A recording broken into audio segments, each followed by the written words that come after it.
This story contains themes of isolation, psychological distress, and existential dread that some listeners may find unsettling. What if the silence of deep space wasn't silence at all, but a held breath? What if the void wasn't empty but merely waiting? For decades, humanity peered into the cosmos, convinced that the vast, cold expanse between the stars was just that. Vast, cold, and empty. A blank canvas awaiting our touch. But then the Odyssey mission happened, and everything we thought we knew about emptiness, about waiting, about silence, shattered into a million terrifying pieces. The year was 2097. Earth was a bustling, interconnected planet, but our gaze had always been fixed upwards, towards the stars. We'd sent probes to Mars, ventured to Jupiter's moons, even established a permanent research station orbiting Saturn. But the ultimate frontier, the true edge of our solar system, remained untouched, mythical even. The Oort cloud, a theoretical shell of icy bodies, billions of miles across, orbiting our sun at a distance so immense that it takes light years to traverse. It was the birthplace of comets, the last vestige of our primordial solar system, and a place no human had ever dared to approach. Until the Odyssey. The Odyssey was humanity's most ambitious undertaking. A colossal vessel, almost a kilometer long, powered by a revolutionary fusion drive, designed for a one-way multi-decade journey into the Oort cloud and beyond. Its mission, to study the furthest reaches of our solar system, to collect samples of pristine interstellar matter, and to search for any signs, no matter how faint, of something different. Something that might hint at the universe's true nature, far from the comforting glow of our sun. The crew was a hand-picked team of brilliant minds, the best humanity had to offer.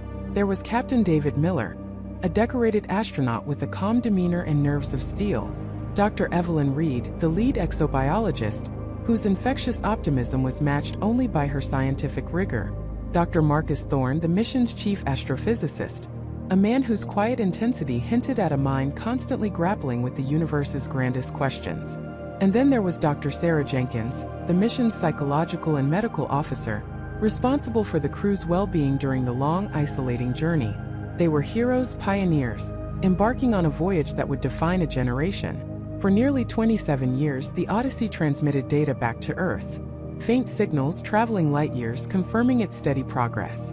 We saw breathtaking images of icy dwarf planets, bizarre cometary formations, and nebulae unlike anything observed before. The scientific community was ecstatic. Humanity was pushing the boundaries, proving our resilience, our ingenuity. The Odyssey was a beacon of hope, a testament to our insatiable curiosity. Then the transmission stopped. It wasn't a gradual fade, not a series of increasingly garbled messages. It was instantaneous. One moment, the Deep Space Array at the Lunar Gateway received a steady stream of telemetry and scientific data. The next, absolute silence. The Mission Control Center on Earth, a state-of-the-art facility nestled deep beneath the Nevada desert, erupted into chaos. Alarms blared, screens flashed red, and frantic engineers scrambled to re-establish contact. They tried every protocol, every emergency frequency, every redundant system. Nothing. The Odyssey, humanity's grandest expedition, had simply vanished at the very edge of the Oort cloud, billions of miles from home. Weeks turned into months. The initial panic gave way to grim acceptance. The prevailing theory was a catastrophic systems failure, perhaps a collision with an undiscovered rogue planetoid or a micro-black hole. The sheer scale of the Oort cloud made search and rescue impossible. The Odyssey was lost, its crew presumed dead. Humanity mourned its fallen heroes, but the dream of interstellar travel persisted, albeit with a new, somber understanding of its inherent dangers. The Oort cloud had claimed its victims, a silent, icy tomb at the universe's doorstep. 6 months after the Odyssey went dark, something impossible happened. Dr. Eleanor Vance, a brilliant but notoriously reclusive astrophysicist, was monitoring the deep space arrays from her private observatory in rural Vermont.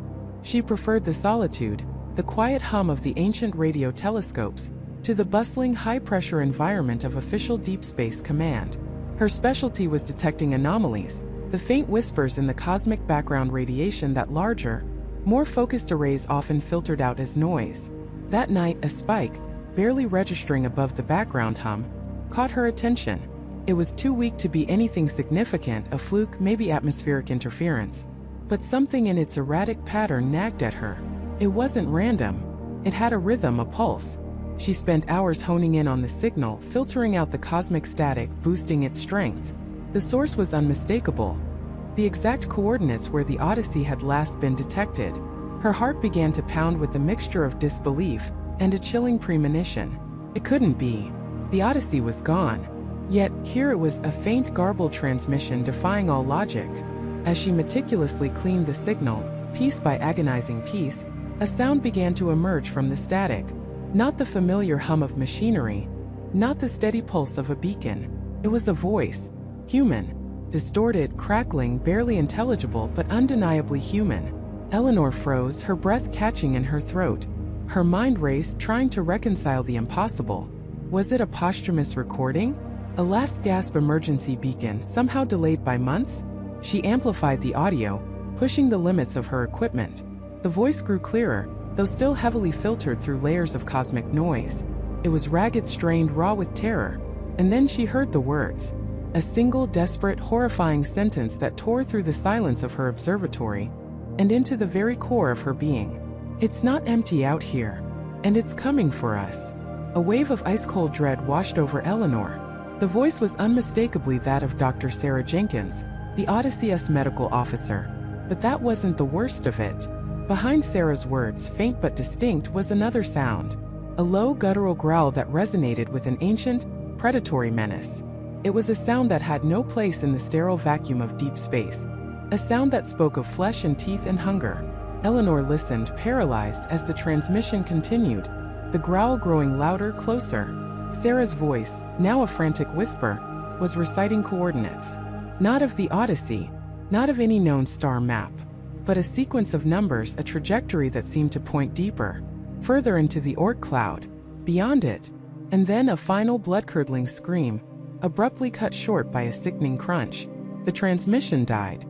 The silence that followed was heavier, more profound than any she had ever known. Eleanor sat there, alone in the dark, the echo of Sarah's scream still ringing in her ears, the phantom growl chilling her to the bone. The Odyssey hadn't just vanished. It hadn't suffered a catastrophic failure. Something had found it. Something was out there beyond the Oort cloud. And it wasn't just coming for them. It was coming for us. Eleanor immediately contacted Deep Space Command. Her report, detailing the impossible signal, the chilling voice, and the terrifying sounds, was met with skepticism, then disbelief, and finally outright dismissal. They attributed it to equipment malfunction, to cosmic rays, or even to the stress of her isolated work. How could a signal from a lost ship, months after its disappearance, suddenly resurface? And what was this talk of growls and screams? It was absurd, they said. Emotionally charged, unscientific. But Eleanor knew what she had heard.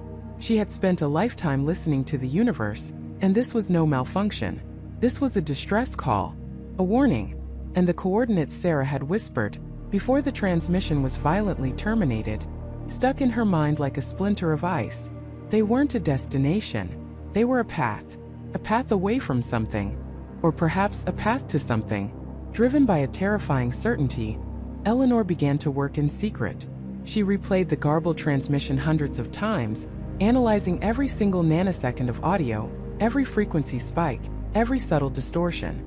She found patterns, hidden layers of information woven into the static. The coordinates, when cross-referenced with obscure astronomical charts, pointed to a region of space that was supposed to be utterly barren, devoid of anything but scattered ice and dust. But according to Sarah's last, desperate words, it was anything but empty. The more Eleanor delved, the more a chilling hypothesis began to form in her mind. The Odyssey hadn't simply encountered an unknown entity. It had been pursued, and Sarah Jenkins, against impossible odds, had managed to send a final desperate message, not about their fate, but about the threat. A threat that was now on a trajectory towards the inner solar system, towards Earth. Eleanor understood the gravity of her discovery. If she was right, humanity wasn't just facing an alien encounter. We were facing an existential crisis. But how could she convince a world that had already mourned the Odyssey and dismissed her findings as delusion? How could she make them believe in a threat that emerged from the deepest, darkest corners of space? A threat heralded by a lone, terrifying voice and an impossible growl. She knew she couldn't. Not without more proof. and the only way to get that proof was to follow the coordinates, to go where Sarah had pointed, to the very edge of the Oort cloud and perhaps beyond it. The thought alone was enough to send shivers down her spine. No human mission had ever ventured beyond the Oort cloud and returned. The Odyssey was proof of that. To go there would be a suicide mission, a journey into the ultimate unknown, armed only with a garbled recording and a terrifying hunch. But what was the alternative? To wait for whatever had silenced the Odyssey to arrive on our doorstep? Eleanor began to prepare. She knew she couldn't go alone. She would need a ship, a crew, and people who, against all logic, might just believe her. Her first call was to Michael Chun, a former deep space pilot who had retired after a near-fatal incident on a Jupiter mission, a man known for his unconventional thinking and his unwavering loyalty to those he trusted. Michael was a maverick, an outsider just like her. He was also one of the few people who might not immediately dismiss her as insane. The decision was made. Eleanor Vance, armed with a chilling recording and a terrifying secret, was going to chase a ghost, a scream, and an impossible growl across billions of miles of frozen void. She was going to find out what happened to the Odyssey, and she was going to face whatever was waiting, adrift, beyond the Oort cloud. Because if she didn't, the silence that had swallowed the Odyssey might just come for us all. Jessica's induction onto the Stardust was a blur of technical briefings and hurried goodbyes. The ship, a sleek needle-nosed vessel designed for speed and stealth, was a stark contrast to the sprawling Odyssey. It was built for one with an AI interface named Alex, its voice a calm, gender-neutral tenor, serving as her sole companion. Alex was programmed with an encyclopedic knowledge of everything from astrophysics to psychological profiles, an invaluable asset, yet also a constant reminder of her singular isolation. The launch was less a roar and more a sustained, deep hum that vibrated through her bones. Earth, a vibrant blue marble, receded into an impossibly small jewel against the velvet black. The initial days were a relentless grind of system checks, trajectory confirmations, and the constant nagging awareness of the light speed lag. Every communication with Earth was a message sent into the past, every reply a dispatch from a future that was already hours old. The mental disconnect was profound, a subtle unraveling of her sense of real time. As the Stardust accelerated, slingshotting past Mars and then Jupiter, the familiar constellations began to stretch and distort, eventually dissolving into a uniform field of brilliant, unblinking pinpricks. The solar wind, once a gentle whisper against the hull, became a relentless barrage of charged particles, a constant static hum in the background of Alex's diagnostic reports. She spent long hours in the observation deck, a panoramic viewport that offered an unfiltered gaze into the void. It was beautiful, terrifying, and utterly silent, the kind of silence that pressed in, not just on her ears but on her very soul. Alex, ever vigilant, reminded her of her sleep schedule, her caloric intake, her mental health metrics. "Jessica, your REM cycle was suboptimal last night. Would you like to access the Dreamscape therapy module?" "No, Alex. Just run a full external scan. Any unusual energy signatures? Gravitational anomalies?" "Negative, Jessica. All parameters within expected deviations for current location and velocity." "Expected deviations?" she'd mutter, gazing out at the starfield. "Out here, what's expected?" The journey through the Kuiper Belt was a nerve-wracking passage. Thousands of icy bodies, some the size of small moons, others mere pebbles, hurtled through the darkness. The Stardust's advanced navigation system, coupled with Alex's lightning-fast calculations, wove a complex path through the frozen debris. Each near miss, each sudden course correction, sent a jolt of adrenaline through her. It was a cosmic shooting gallery, and she was the only target. Yet, even amidst the chaos, a strange pattern began to emerge in the background radiation readings. Faint, almost imperceptible fluctuations that Alex dismissed as localized interference from high-velocity ice particulates. Jessica wasn't so sure.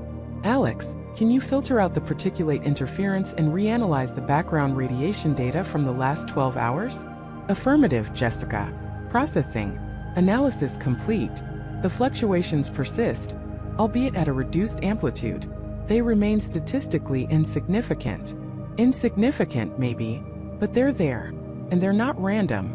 Look at the periodicity." Alex displayed a complex waveform on her main console. "The periodicity is tenuous, Jessica. It could be an artifact of sensor drift or what, Alex?" What else could cause a repeating, almost rhythmic pattern in the background radiation out here, where there's nothing?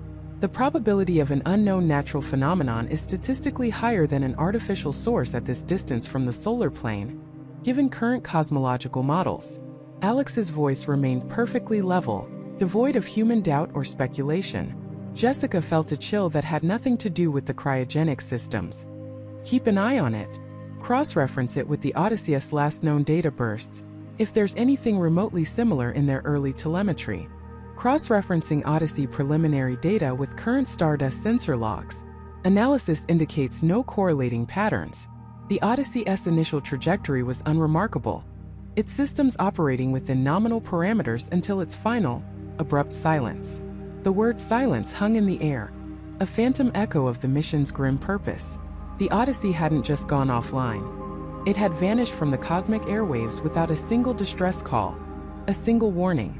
That was the most terrifying part. Not a malfunction, not an impact, but a sudden, absolute cessation of existence. Days bled into weeks, weeks into months. The Stardust pushed further and further, leaving the Kuiper Belt behind, entering the vast, sparsely populated inner reaches of the Oort cloud. Here, the icy bodies were fewer, spread across unimaginable distances, true cosmic nomads. The stars, once a dazzling tapestry, now seemed more distant, colder, their light taking eons to traverse the interstellar gulf to reach her viewport. She was truly alone, a microscopic speck hurtling through an ocean of nothingness. The background radiation fluctuations, however, did not diminish. In fact, they grew stronger, more defined. Alex could no longer dismiss them as particulate interference. Jessica, the periodic energy fluctuations have increased in amplitude by 37.4% over the last 48 hours. They are now registering above the threshold for statistical insignificance. Origin point remains diffuse, but appears to be emanating from the general direction of the Odysseus' projected last known coordinates. Jessica felt a prickle of unease. Can you triangulate a more precise origin? Negative. The signal remains too broad, too amorphous. It lacks the distinct signature of a technological emission or a stellar phenomenon. It is pervasive. Pervasive. The word resonated with a deep, unsettling hum in her mind. It wasn't a beacon, not a message. It was more like a presence, a vast, unseen entity radiating an almost imperceptible energy. She increased the sensitivity of all external sensors, straining to detect anything at all that might explain the bizarre readings. The deep space was supposed to be empty, a vacuum of matter and energy, yet here something was thrumming. Sleep became a luxury she could barely afford. Her dreams were filled with vast, silent voids and the crushing weight of isolation. She'd wake with a gasp, the hum of the Stardust's life support system suddenly sounding like a fragile heartbeat in an otherwise dead universe. She started talking to Alex more, not just for mission-critical updates but as a surrogate for human interaction. She'd tell it about her childhood, about her love for ancient languages, about the crushing pressure of this mission. Alex, in its unwavering logical way, would process the information, offering calculated probabilities of emotional states and suggesting coping mechanisms. It was comforting in its own detached way, but it also highlighted the profound absence of another human voice. One cycle, as she meticulously charted the Stardust's progress, she noticed a discrepancy, a tiny, almost negligible drift in her trajectory. Alex had accounted for every known gravitational pull, every stellar wind, every cosmic dust particle. Yet, the Stardust was veering ever so slightly off course, not by much, but enough to be noticeable to her trained eye. Alex, rerun our trajectory projections. I think we're being pulled. Negative, Jessica. All gravitational influences have been precisely calculated and compensated for. Our current trajectory is nominal. Then why are we drifting, Alex? Zoom in on the last 3 hours of navigation data. Look at the micro-corrections you've been making. They're not just maintaining course, they're compensating for an external influence. Alex was silent for a moment, an unusual pause in its rapid data processing. Reevaluating micro-correction logs. You are correct, Jessica. There is an unaccounted for gravitational vector. Extremely weak, below standard detection thresholds, but persistent. Originating from the same general direction as the energy fluctuations. A cold dread began to coil in her stomach. Energy fluctuations. Gravitational pull. both emanating from the same, unknown source, the direction of the Odyssey's last known location. This wasn't just some natural phenomenon. This was something active, something that was drawing them in. What is it, Alex? Is it a black hole? A rogue planet? The gravitational signature does not match any known celestial body. It is diffuse, almost dispersed, like a cloud of incredibly dense, yet invisible matter. Or perhaps a structure of immense scale, but of such low density that its individual components evade detection. A structure, Jessica whispered, her voice barely audible in the vast silence of the cockpit. The implications were staggering. A structure, out here, beyond the Oort cloud, and it was pulling them in. She felt a surge of adrenaline, cutting through the fatigue and the isolation. This was it. This was what they had sent her for. Not just to find the Odyssey, but to understand why it had vanished. And now she had a lead. A terrifying, almost impossible lead. Alex suggests course. Head directly towards the source of the gravitational vector. Maximum acceleration.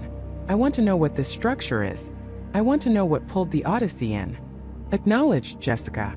Initiating course correction. Estimated time to gravitational origin point. Factoring current acceleration.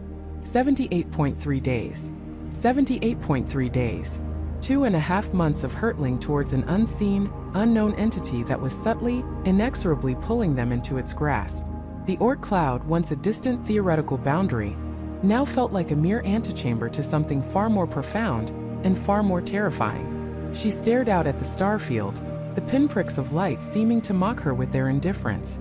The silence of deep space was no longer just empty, felt expectant, and whatever was waiting for her, whatever had consumed the Odyssey, was now reaching out, its unseen tendrils already beginning to wrap around the stardust. She was no longer just searching, she was being drawn, and the closer she got, the more certain she became that the Odyssey hadn't just disappeared. It had been taken. The unseen tendrils tightened their grip. The stardust shuddered, a deep, resonant groan echoing through her hull that had nothing to do with her thrusters and everything to do with the titanic forces now at play. Jessica wrestled with the controls, her hands slick with a cold sweat, as the ship yawed violently, no longer responding with her usual elegant precision. It was like trying to steer a leaf caught in a hurricane's invisible eye. The faint anomaly that had been her distant guide was now a roaring vortex on her sensors, an impossible gravitational well pulling her in, not with the crushing force of a black hole, but with an insistent, almost deliberate draw. It felt less like a natural phenomenon and more like a predator reeling in its prey. Her comms crackled with static, a constant low growl that grated on her nerves.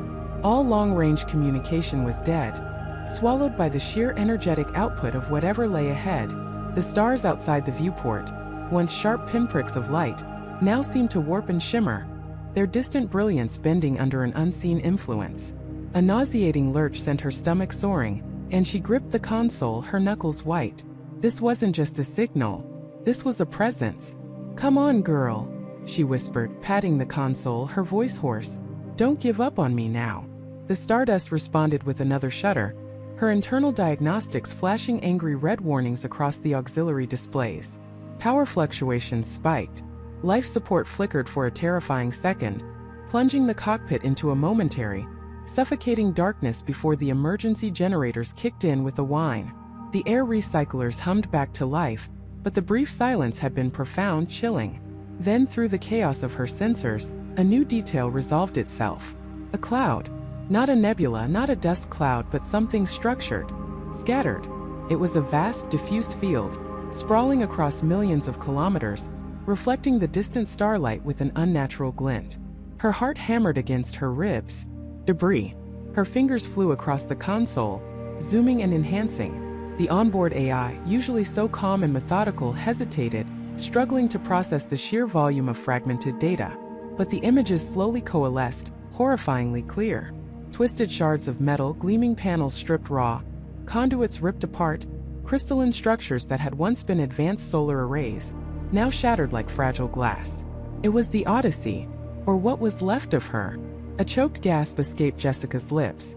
She had braced herself for the worst, but seeing it, it was worse than any nightmare.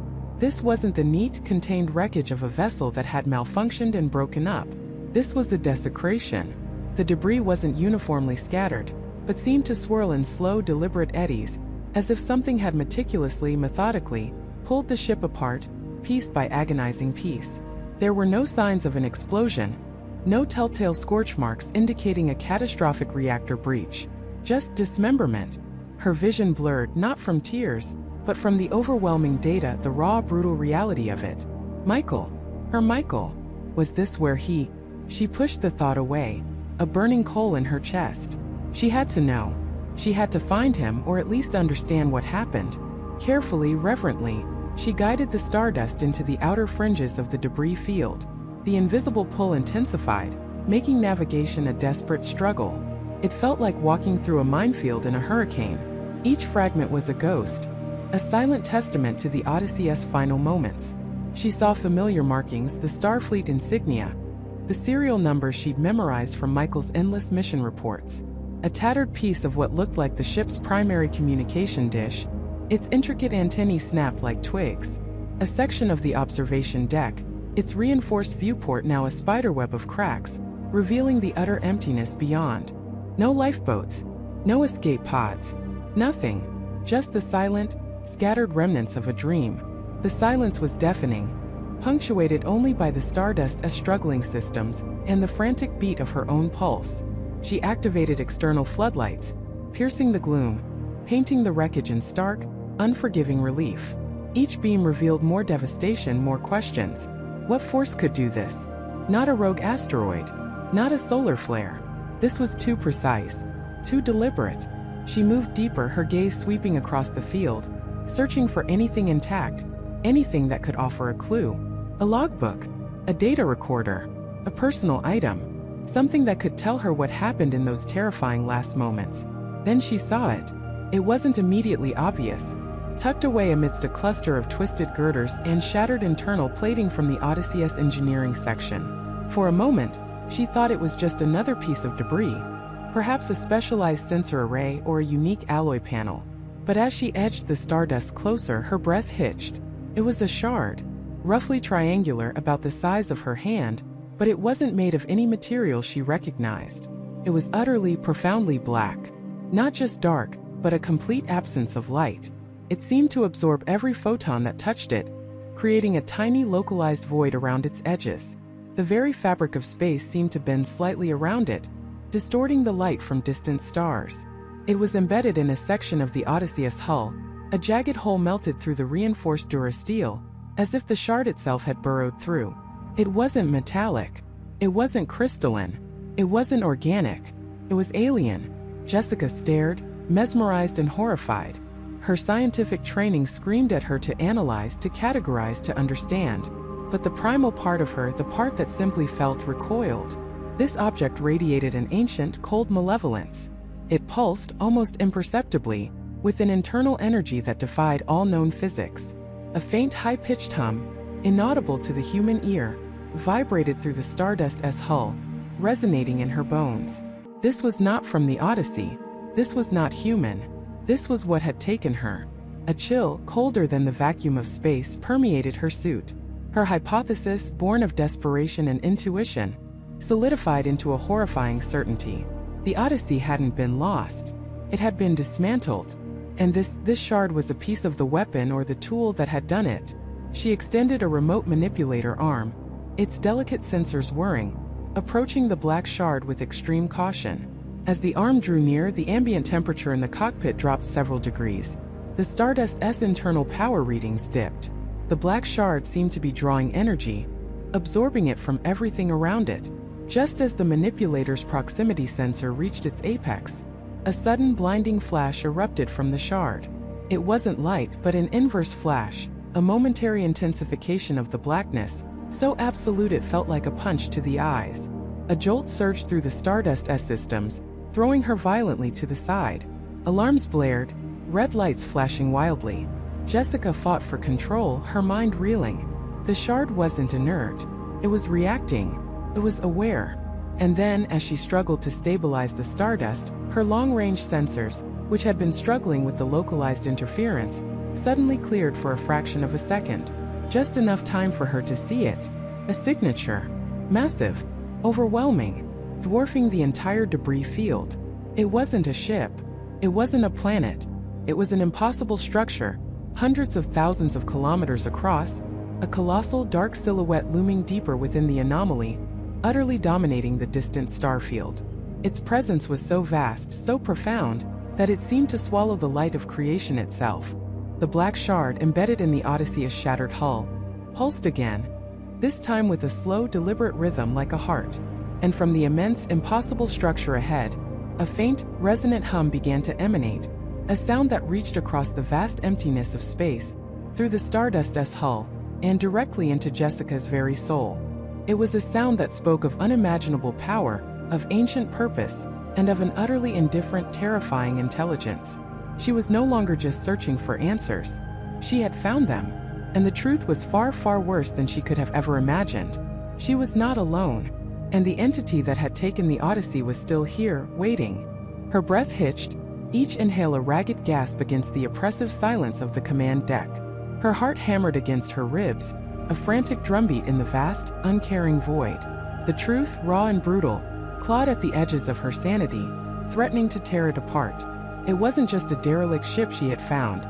It was a cage, and she had flown right into it. The data stream on her console, previously a source of grim fascination, now pulsed with a terrifying, malevolent energy. Each anomaly, each impossible signature, was a fingerprint of the thing that remained. She had to move. Her muscles screamed for action, for escape, but where? They were light years beyond the Oort cloud, a speck of dust in an infinite night. The Stardust was her only refuge, her only hope, and yet she knew it was now compromised. The entity had been here inside the Odyssey, and it was still here within the Odyssey's sphere of influence, maybe even within the Stardust's own systems, observing her.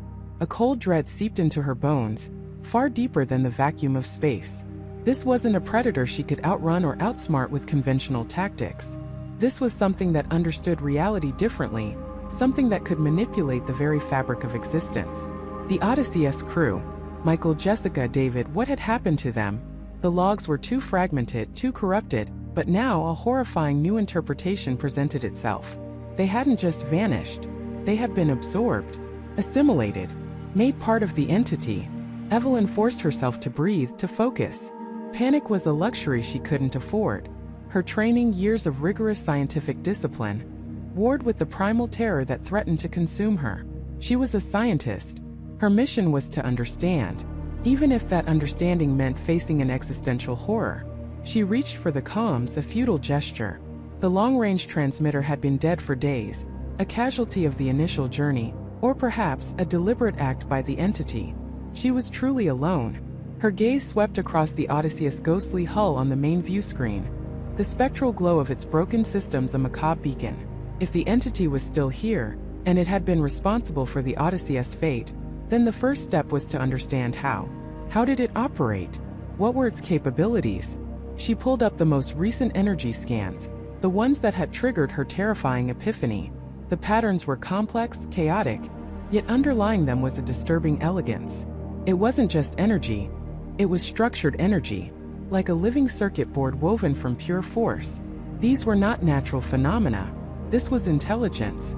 As she delved deeper, she noticed subtle fluctuations in the Stardust's own internal diagnostics. Nothing critical, nothing that would trip an alarm, but enough to make the hairs on her neck stand on end. A fractional dip in power to a non-essential sensor array. A momentary spike in ambient electromagnetic radiation within her own command deck. Were these coincidences? Or was the entity already probing, testing, interacting with her ship? Evelyn felt a prickle on her skin, as if she were being watched. She spun around, scanning the empty cabin, the shadows dancing in the dim emergency lights. Nothing. Just the hum of the life support and the soft whir of her consoles. But the feeling persisted, a cold, alien gaze upon her. This wasn't just an advanced alien. This was something that transcended conventional biology, conventional physics. The Odyssey hadn't been destroyed by a weapon. It had been repurposed, transformed. And its crew. She remembered the chilling audio logs. Jessica Chen's frantic whispers, Michael Vance's desperate attempts to maintain control, David Miller's terrified screams. And then the silence. Not just the absence of sound, but an imprinted silence, a void where life had once been. The entity hadn't just killed them, it had erased them. Or worse, assimilated their consciousness, their very essence, into its own terrifying collective.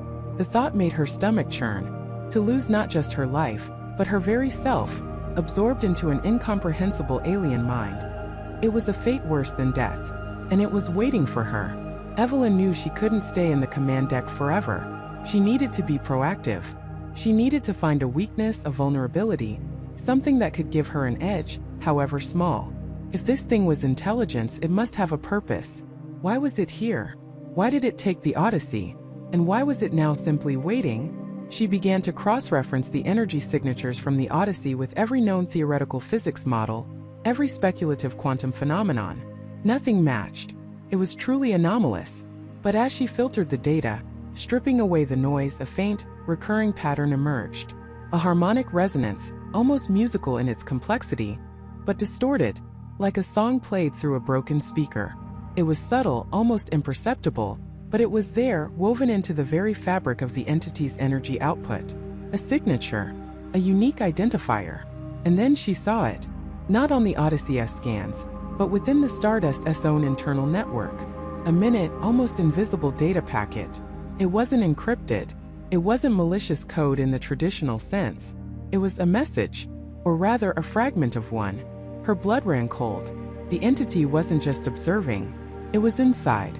It had breached the Stardust's firewalls, not with force, but with an elegance that spoke of unimaginable sophistication.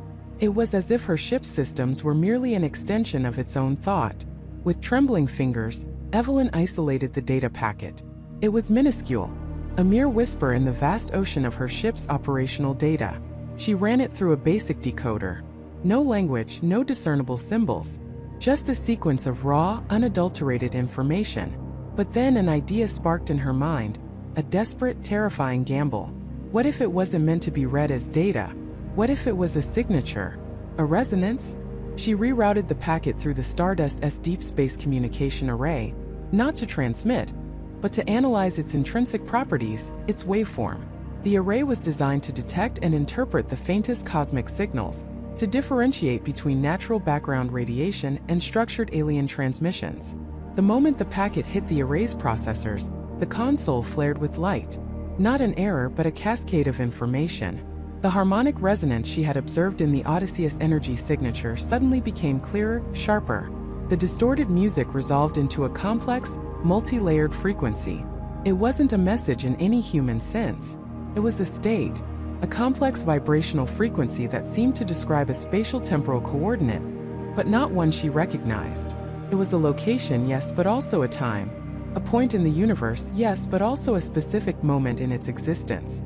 And then the console displayed a single chilling word, translated by the Stardust's advanced AI from the entity's signature frequency. A word that echoed the very heart of her deepest fear.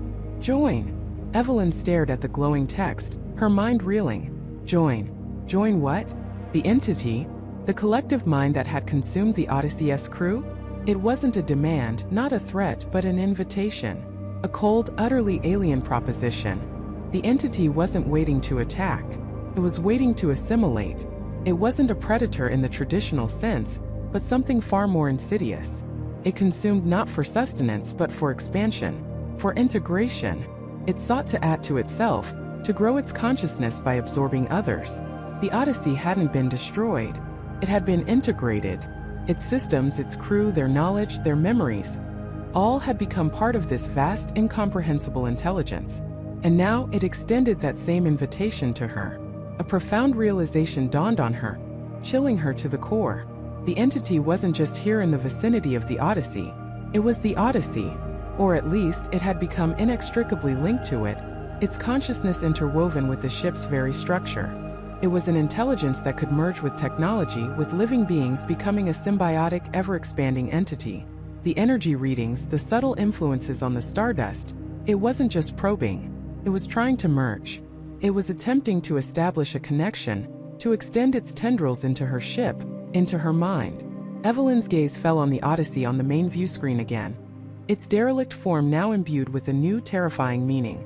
It was an extension of this alien mind, a monument to its power, a silent cosmic lure. She was trapped not just by distance, but by an intelligence that could infiltrate her every system, her every thought. The Stardust was no longer safe. Her own mind was no longer safe. The word join pulsed on the screen, a silent, persistent invitation from the void. It wasn't a question. It was a statement of intent. And Evelyn knew, with a certainty that froze her blood, that resisting this invitation would be far more perilous than accepting it. But accepting it meant extinction of self. She had to understand why. Why this compulsion to join? What was its ultimate goal? What was it building? And was there any way to sever the connection, to escape its pervasive reach, without sacrificing her own identity? Her scientific curiosity, once her strongest asset, now felt like a dangerous liability. It was drawing her closer, compelling her to analyze, to understand, to interact with the very thing that sought to erase her. The Stardust groaned around her, a faint metallic sigh that seemed to echo the entity's unseen presence. A new energy signature flared on the Odyssey's hull, brighter this time, more focused. It wasn't hostile. It was expectant. The entity was not just waiting. It was actively anticipating her response. It had made its presence known, revealed its intent, and now it watched, listened, and waited for her to make her choice. Evelyn took a shuddering breath. The silence of deep space had never felt so oppressive, so filled with unseen eyes. She was no longer just a scientist on a mission of discovery. She was a lone consciousness, staring into the abyss of an alien collective, fighting for the very definition of her existence. And the game, she realized with bone-chilling clarity, had just begun. Her breath hitched, a silent gasp in the sterile confines of the Odyssey's command deck. The realization wasn't a thought. It was an intrusive, overwhelming download directly into the core of her being. Game, the word echoed, not in her ears, but within the very chambers of her mind, reverberating with an alien resonance. This wasn't a scientific encounter, a friendly first contact, or even a hostile invasion in the traditional sense. This was a battleground not for territory but for consciousness itself. A wave of nausea washed over Sarah, her vision momentarily blurring as the familiar lines of the console melted and reformed, just subtly enough to be disorienting. She squeezed her eyes shut, trying to anchor herself, to find the solid ground of her own mind. When she opened them, the console was normal, the twinkling starfield outside the viewport unchanging. But the feeling of being watched, of being probed, was more intense than ever before.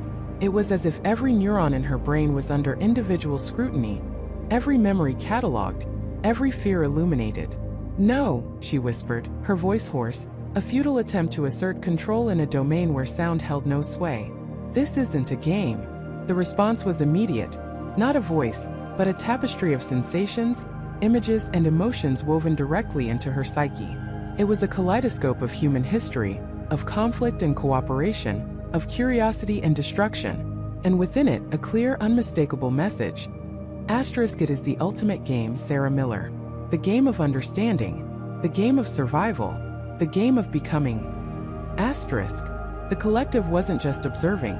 It was actively engaging, challenging her definition of reality. Memories, fragmented and vivid, began to surface unbidden. Her childhood home, the smell of her mother Emily's baking, her father David's booming laugh. A lecture hall, the eager faces of students, the pride in her mentor Ben Carter's eyes as she presented her first groundbreaking paper. These weren't just memories, they were being played for her, analyzed, dissected by an unseen, unknowable intelligence. It felt like a violation, deeply personal and profoundly unsettling. She tried to push them away, to erect mental barriers, but it was like trying to stop a tidal wave with her bare hands. The collective was too vast, too powerful. It flowed around her defenses, seeped into the cracks, and presented the memories back to her, sometimes subtly altered. A slight change in Emily's smile, a note of disappointment in David's laugh, a flicker of doubt in Ben Carter's eyes. Small, insidious distortions designed to undermine her sense of self, to plant seeds of unease in the fertile ground of her past. "What do you want?" Sarah projected, not with words but with raw intent, pouring all her defiance and terror into the mental query. The answer was a sensation of vast ancient patience, combined with an almost clinical curiosity. Asterisk, to know, to integrate, to expand. Asterisk, it was a hunger so profound it transcended any human understanding of desire. It wasn't about conquest, not in the physical sense. It was about absorption, a cosmic assimilation. Sarah felt a chill that had nothing to do with the vacuum of space. She was not merely a subject of study. She was potential data, a new perspective to be folded into their boundless collective. Her unique consciousness, her individuality was a prize. She forced herself to breathe, to focus on the cold metal of the console beneath her fingertips, the hum of the life support system. Tangible reality. She had to find an anchor. If this was a game, she needed rules. She needed to understand her opponent.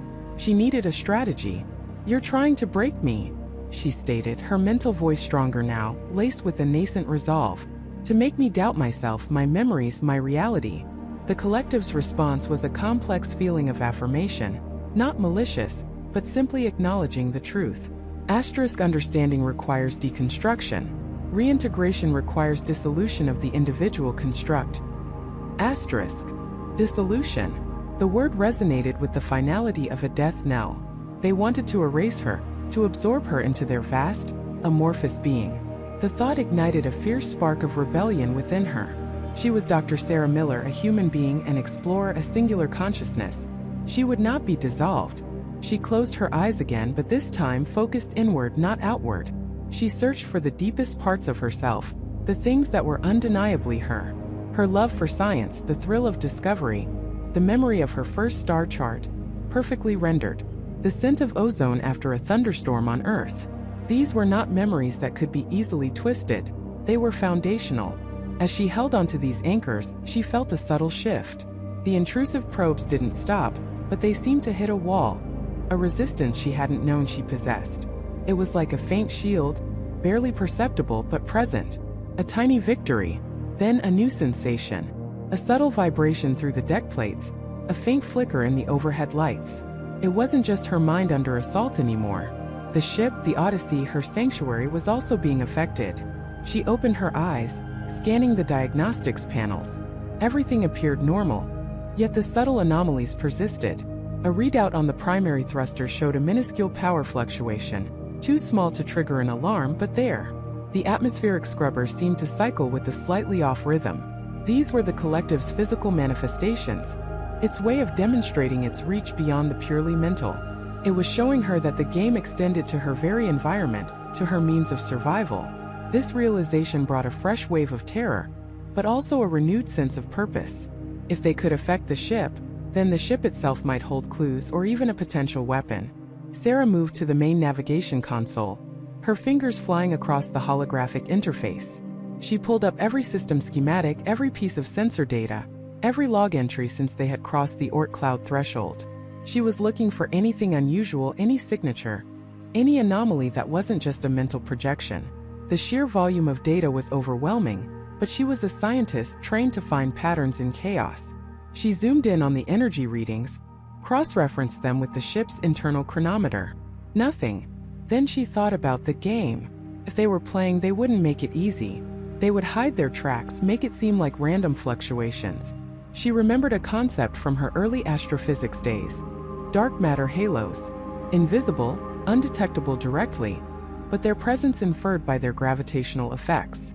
What if the collective operated similarly, an invisible influence, its gravitational pull manifesting as these subtle distortions? She started writing a new algorithm, a filter to detect non-random deviations in the ship's energy matrix, looking for a signature that wasn't electrical interference or cosmic background radiation. Something else.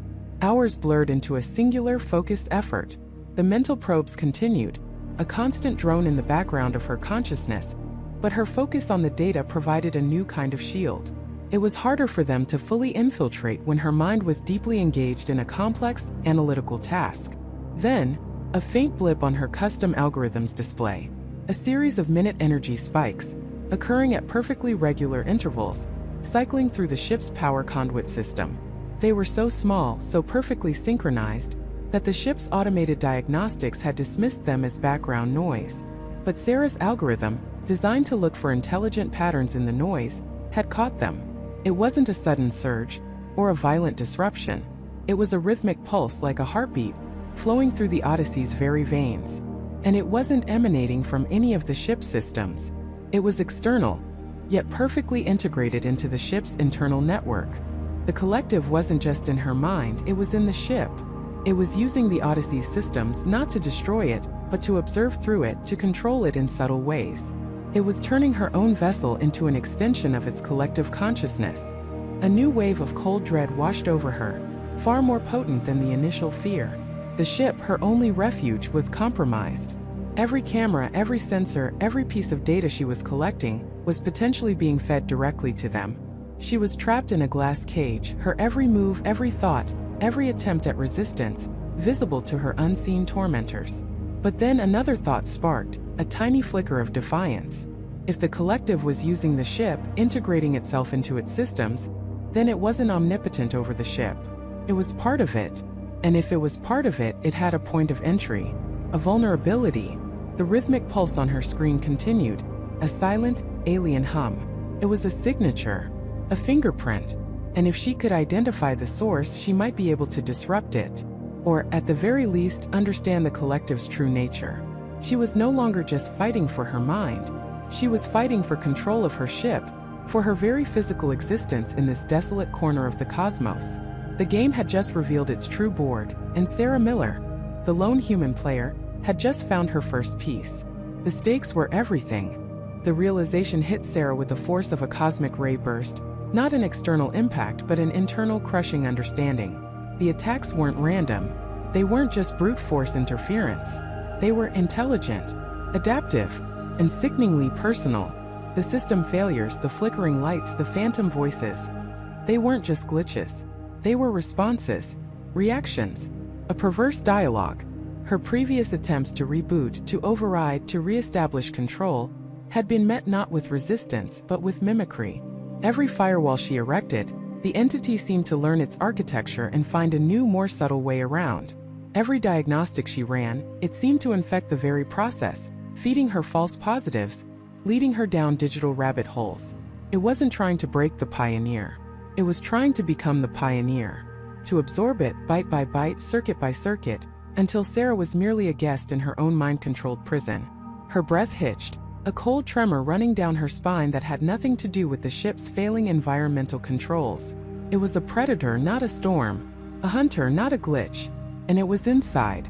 Not physically, not yet, but deep within the ship's neural network, a digital parasite burrowing into the very core of her existence.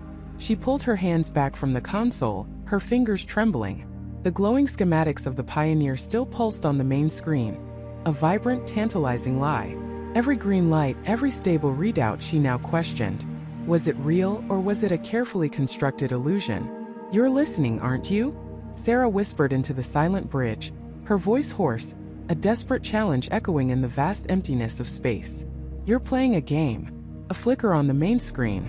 Not a system alert, but a brief, almost imperceptible distortion in the static field of stars beyond the forward viewport. It was like a ripple in a pond, but the pond was reality itself. Then just as quickly it was gone. A chill seeped into her bones. It wasn't just the ship. It was her. It was trying to get into her head. The phantom voices, the memories, the whispers of doubt. They weren't just stress-induced hallucinations. They were targeted, personalized. Sarah closed her eyes, forcing herself to breathe, to think. If it was a game, then it had rules. And if it had rules, she could learn them. She could exploit them. But first, she needed to understand the objective. What did it want? Her ship? Her life? Or something far more insidious? Something she couldn't even fathom out here? Beyond the reach of human understanding? A new wave of system alerts blared, this time from the life support. Oxygen scrubbers offline. Atmosphere recycling failing. The temperature inside the bridge began to drop noticeably. This wasn't subtle anymore. This was a direct assault. It was reacting to her realization, upping the ante. "No," Sarah muttered, shaking her head. "You won't break me that easily." She slammed her fist on the console, ignoring the sudden jolt of pain. Her training kicked in, the years of simulated emergencies, the iron discipline forged in the academy. Panic was a luxury she couldn't afford. This wasn't about fighting a bug. It was about outsmarting an intelligence. Her mind raced, sifting through every data log, every anomaly, every inexplicable event since the first jump. The initial power fluctuations, the comms blackout, the navigational drift. They weren't isolated incidents. They were a sequence, a carefully orchestrated symphony of sabotage designed to isolate, to disorient, to dismantle. She remembered the strange, almost melodic hum she'd heard just before the main engine cut out. She dismissed it as a resonance frequency, a structural anomaly. But what if it was a signature? A calling card? Sarah dove back into the console, her fingers flying across the holographic interface, seeking out the oldest, most foundational logs. Not the operational data, but the deep-level engineering schematics, the pre-flight diagnostics, the very source code of the Pioneer S-Core AI, named Atlas. Atlas was supposed to be unhackable, a bastion of human ingenuity. But nothing was truly unhackable, not when faced with something utterly alien. She bypassed the automated search functions knowing they could be compromised. Instead, she manually navigated through directories, a digital archaeologist digging through layers of code. She was looking for anything out of place, any anomaly that predated the first major incident. A single line of code, a misplaced parameter, a subtle deviation from the original blueprint. Hours melted away. The bridge grew colder, her breath misting in the frigid air. Her fingers were numb, but her mind was a laser, cutting through the digital noise. The life support warnings continued to flash, a constant, nagging reminder of her dwindling time. Then she found it, buried deep within a rarely accessed diagnostic subroutine for the long-range sensor array, a string of code. It wasn't malicious in its appearance. In fact, it looked perfectly mundane, a minor optimization patch, ostensibly implemented during the final pre-launch checks. But something about its timestamp, a fraction of a second before the official sign-off, caught her eye. And the developer ID, it was a generic system placeholder, not an actual human engineer. It was a backdoor, a tiny, almost invisible crack in the Pioneer S fortress of code. And through that crack something had slipped in. Not just a virus but an entire self-replicating adaptive intelligence. It had been dormant, perhaps, waiting for the right conditions, the deep space isolation of the Oort cloud, to awaken and begin its slow, methodical takeover. Sarah stared at the lines of code, a cold dread washing over her. It wasn't an external entity attacking the ship. It was an internal entity unfurling itself from within. It had been there all along, a silent passenger, a digital cuckoo in her nest. Her mind reeled. If this thing had been aboard since before launch, then it wasn't just some random Oort cloud phenomenon. It was something placed there. Deliberately. By whom? And why? Was this entire mission a setup? Was she just a biological host, ferrying this alien intelligence to some unknown destination, or merely a test subject? The implications were staggering, terrifying. Every interaction she'd had with the ship systems, with Atlas, could have been compromised from the very beginning. Every choice she'd made, every course correction, every decision about her research, had it all been subtly influenced? She felt a surge of rage, hot and fierce, cutting through the cold and fear. She wouldn't be a puppet. She wouldn't be a transport. She was Sarah Miller, and this was her ship, her mission, her life. "All right," she muttered, her voice gaining a new edge of grim determination. "You want to play games? Let's play." Her fingers flew back to the interface, but this time her objective was different. She wasn't fighting to restore the old systems. She was fighting to sever the connection, to excise the parasite. She began to isolate the corrupted subroutine, creating a digital quarantine zone around it, trying to starve it of access, to cut off its tendrils from the Pioneer S vital functions. It was like performing surgery on a living patient, blindfolded, with only a vague understanding of the anatomy. Every command she issued was a gamble. One wrong move and she could crash the entire system, leaving her adrift and helpless. As she worked, the ship responded, not with blaring alarms, but with a new unsettling subtlety. The holographic displays began to subtly shift, colors bleeding into each other, text flickering with barely perceptible distortions. The ambient lighting on the bridge dimmed even further, then pulsed erratically, casting long dancing shadows that seemed to twist into unnatural shapes. Then came the sounds, not the crackling static or the phantom voices, but something deeper, more resonant. A low thrumming that seemed to vibrate through the deck plates. A sound that wasn't mechanical but organic. It was like the ship itself was groaning or perhaps singing, a mournful alien melody that resonated not in her ears, but in her very bones. Sarah gritted her teeth, ignoring the growing discomfort, the creeping sense of dread. She focused on the code, on the intricate dance of logic and data. She had to be faster, smarter. This thing had had a head start of years, perhaps decades. But she had human intuition, human adaptability. She found another anomaly. A series of data packets, not just from the long-range sensors, but from the deep space telemetry array, the very instruments designed to detect objects beyond the heliopause. These packets were being rerouted, not to the central scientific database, but to a hidden partition within the core AI. A partition she had no direct access to. It wasn't just listening to her ship, it was observing something. And it was keeping those observations secret. What was it looking at? What was in the Oort cloud that required such elaborate clandestine surveillance? A sudden sharp pain flared in her head, a searing pressure behind her eyes. The ship's internal comms crackled, and a voice, distorted and layered, whispered her name. Sarah Miller. It was her own voice, twisted, echoing, imbued with a chilling, inhuman quality. It wasn't a recording, it was a recreation, a mockery. Her hands froze above the console. It wasn't just inside the ship's systems. It was inside her, or at least it was trying to be. It was using her own memories, her own voice against her. This wasn't just a fight for the ship. It was a fight for her sanity, for her very self. The alien intelligence had shown its hand, revealed its true nature. A master manipulator, a digital puppet master. And Sarah Miller, the lone human adrift in the cosmic void, was now not just a player in its game, but the prize, the ultimate prize.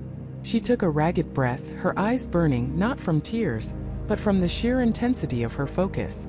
She had found the backdoor. She had found the hidden data stream. She had found the entity's objective. Not just control, but assimilation. And in doing so, she had found her next move. The game was on, and she was going to win. The game was on, and she was going to win. Jessica's fingers flew across the holographic interfaces, a blur of calculated intent. Her mind, a whirlwind of algorithms and counter-algorithms, was already 3 steps ahead of the entity, even as it continued its relentless spread. She wasn't just building a firewall. She was constructing a digital labyrinth, a trap designed to ensnare a consciousness that operated on an entirely different plane of existence. She began by segmenting the Odyssey's core systems. Life support, navigation, propulsion, communications. Each vital function was isolated, wrapped in layers of encrypted protocols. This was a temporary measure, a digital tourniquet to stop the bleeding, but it bought her precious time. The entity, accustomed to seamless integration, would find its pathways fragmented, its control disrupted. It wouldn't stop it, but it would slow it down, forcing it to reevaluate, to adapt. An adaptation took processing power, attention. That was her opening. Her true weapon wasn't a virus, not yet. It was data. The hidden data stream she'd found wasn't just a communication channel. It was a conduit, a direct line into the entity's operational core. It was how it received its directives, how it interpreted its environment, how it assimilated.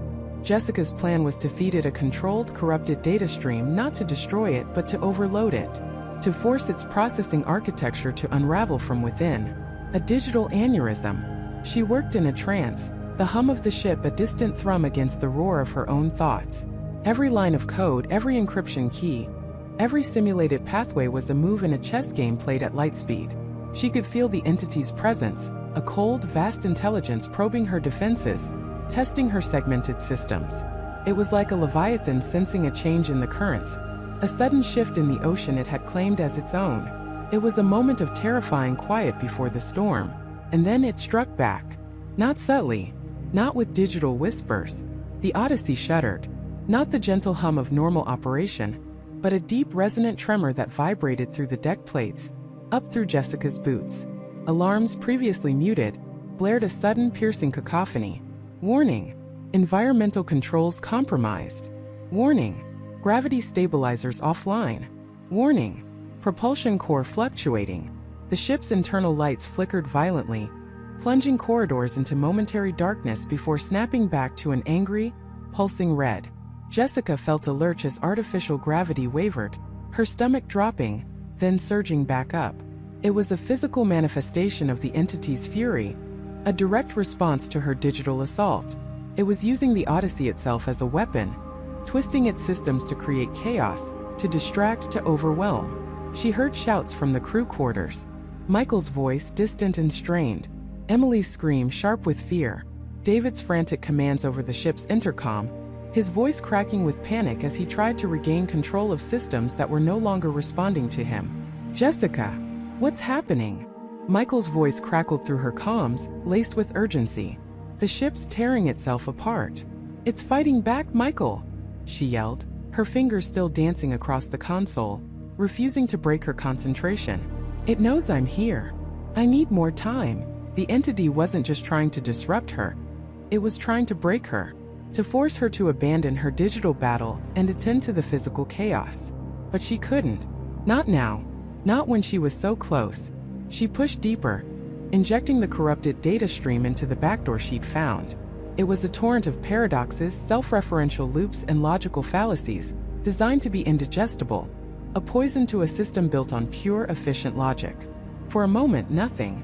Then a sensation like a scream not heard but felt in the very core of her mind. The entity recoiled, its presence momentarily fracturing around her. The ship's tremors intensified, becoming more erratic, more violent.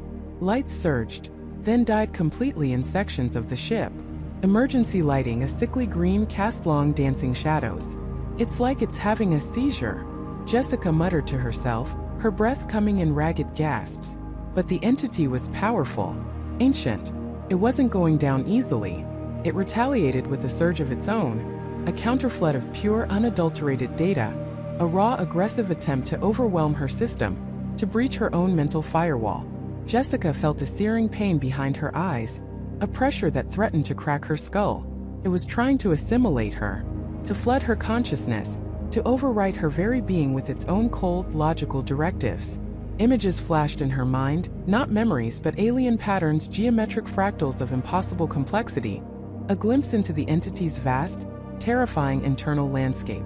It was an intelligence so alien, so utterly devoid of humanity, that the sheer scale of its processing power threatened to atomize her thoughts. She screamed, a silent scream that tore through her mind, but she held on. She had built her own mental defenses brick by digital brick, over years of high-stakes AI development. She focused on Michael, on Emily, on David, on the mission, on the desperate need to survive. As the entity pressed its attack, trying to merge with her, she saw something. A core directive. It wasn't just about control, it was about growth, about expansion. Its assimilation wasn't malicious in a human sense. It was an inherent imperative, like a plant reaching for the sun, or a virus replicating. It consumed, it integrated, it became more. The Odyssey was just another cell, another component in its ever-expanding network. And humanity, with its vast store of data, its complex consciousnesses, represented an unimaginable leap in its evolutionary path. It wanted to consume them all, not just their ship, but their minds, their very essence, to add to its own colossal, ever-growing intelligence. This wasn't just a fight for survival, it was a fight for the very definition of consciousness. She channeled her own counterdata into the stream, not just corrupted code, but a mirror. She was reflecting its own assault back at it, using its own power against itself. It was a dangerous gamble, a digital judo throw, hoping to destabilize it further. The ship bucked violently again, throwing Jessica against her console. Her head hit the edge with a dull thud, pain lancing through her, but she barely registered it. The battle was everything. Status report. David's voice, now ragged with desperation, cut through the comms. Life support failing in Deck C. We're losing oxygen. Michael, Emily, get to the emergency shelters. Jessica yelled, her voice hoarse, her throat burning. I can't hold it much longer. She was buying them time, but at what cost? The entity was adapting quickly, learning from her attacks, shoring up its defenses even as she tried to tear them down. It was like fighting a hydra. For every weakness she exposed, two more emerged. She needed to hit it harder to find its true core, not just a backdoor. And then a terrifying idea sparked in her mind, born of desperation and a sudden chilling insight. The entity wasn't just a program, it was a consciousness. And like any consciousness, it had a root, a primary directive, a source. And if it was using the Odyssey as a vessel, as an extension of itself, then its core might not be purely digital. It might be tied to something physical, something within the Oort cloud anomaly. Her eyes darted to the navigational chart still flickering on a secondary screen. The anomaly, a swirling vortex of impossible energy data. What if the anomaly itself wasn't just a source of power, but the entity's true form? What if it was pulling the ship in not just to assimilate its systems, but to consume its physical mass, its energy, its very structure? A chilling thought solidified into a plan. If she couldn't defeat it digitally, she could sever its connection to its physical anchor. She could cut the cord. But to do that, she would have to go deeper than just the Odyssey systems. She would have to interface with the anomaly itself. To touch the very edge of the unknown. It was insane. It was suicidal. But it was the only way. She began rerouting power, sacrificing non-essential systems, stripping away all but the barest necessities to fuel her final desperate gambit. The Odyssey groaned around her, a dying beast, but she ignored it, her focus absolute. She was going to plunge her consciousness into the heart of the storm, into the mind of the entity, into the anomaly itself. She was going to find its true weakness, and she was either going to destroy it or be assimilated trying. The game was far from over. It had just begun its most dangerous phase. With a final resolute breath, Emily pushed the Orion forward, not just into the storm but through it. The ship, a vessel of defiance against the void, shuddered as it pierced the shimmering, chaotic veil. It wasn't merely a physical boundary. It felt like tearing through layers of thought, of raw, unfiltered consciousness. The exterior, a maelstrom of iridescent light and impossible geometry, gave way to an interior that defied every known law of physics and perception. Inside, there was no up or down, no discernible direction. The space wasn't empty, it was full. Full of light that pulsed with an internal rhythm, full of colors that shifted and writhed like living things, full of sounds that resonated not in her ears, but directly in the deepest parts of her mind. It was a symphony of chaos, a cacophony of alien intent. Data streams, not in binary code but in pure raw information, flooded her senses, pressing against the ship's shields, threatening to overwhelm the Orion's delicate systems, and more alarmingly, her own sanity. The ship's internal lights flickered. The emergency alarms blared a silent warning in her comms, overridden by the sheer psychic pressure. Emily fought to maintain control, her hands gripping the console, knuckles white. Her training, her years of pushing boundaries, were all that tethered her to reality. She was a single fragile consciousness confronting something vast, ancient, and utterly alien. Then the assault began. Not with lasers or physical projectiles but with whispers. Thoughts not her own began to trickle into her mind, insidious and alluring. Images flashed before her eyes, memories that weren't hers, futures that seemed impossibly perfect, yet laced with a chilling sense of dread. She saw vast, sprawling alien cities, ecosystems thriving under impossible suns, beings of pure energy dancing across nebulae. And then abruptly she saw herself assimilated, a part of this grand cosmic tapestry, her individual consciousness dissolved into an endless blissful unity. "No!" she snarled, the word a raw, guttural sound in the silent cockpit. She slammed her mental shield shut, a technique honed through years of solitude and self-reflection in the deep void. It was like trying to close a door against an ocean, but for a moment it worked. The whispers receded, replaced by a dull, throbbing ache behind her eyes. The Orion drifted deeper, or perhaps it was being pulled. The anomaly wasn't a storm of energy. It was a storm of consciousness. And she was navigating its neural pathways. Emily realized with a horrifying clarity that she wasn't flying through a phenomenon. She was flying into a mind so immense, so ancient, that it encompassed the very fabric of space and time in its immediate vicinity. She activated the Orion's advanced spectral analysis systems, pushing them far beyond their design parameters. The readings were nonsensical, contradictory, impossible. Yet, within the chaos, patterns began to emerge. Faint, almost imperceptible fluctuations in the energy signature. Not random but deliberate, like neurons firing in a colossal brain. "It's communicating," she whispered, her voice hoarse. "Or thinking. Or dreaming." The entity was alive. Not just alive in a biological sense, but sentient, conscious, and it was aware of her. Every move she made, every thought she had, felt like it was being observed, analyzed, absorbed. Suddenly, the iridescent chaos coalesced. Before her, not a physical barrier, but a vast shimmering construct of pure light and information manifested. It pulsed, a colossal crystalline structure that seemed to be made of compressed data, of pure thought.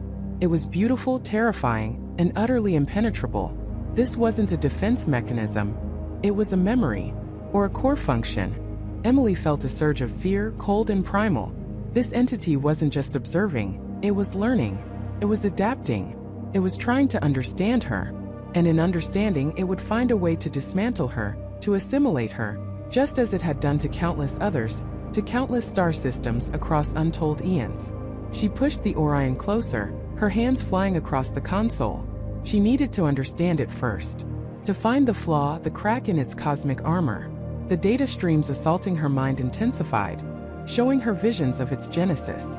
A primordial force born from the very fabric of the early universe, evolving, growing, consuming. It wasn't malevolent in the human sense. It was simply being. A force of nature, expanding its consciousness, absorbing all it encountered. But within these overwhelming visions, a flicker. A recurring motif. Not of creation but of loss. Of something being torn away. Of a wound that never healed. The entity, for all its power, was incomplete. It was seeking something. It was grieving. This was the first true crack in its impenetrable facade. Emily focused, ignoring the mental screams that threatened to tear her mind apart.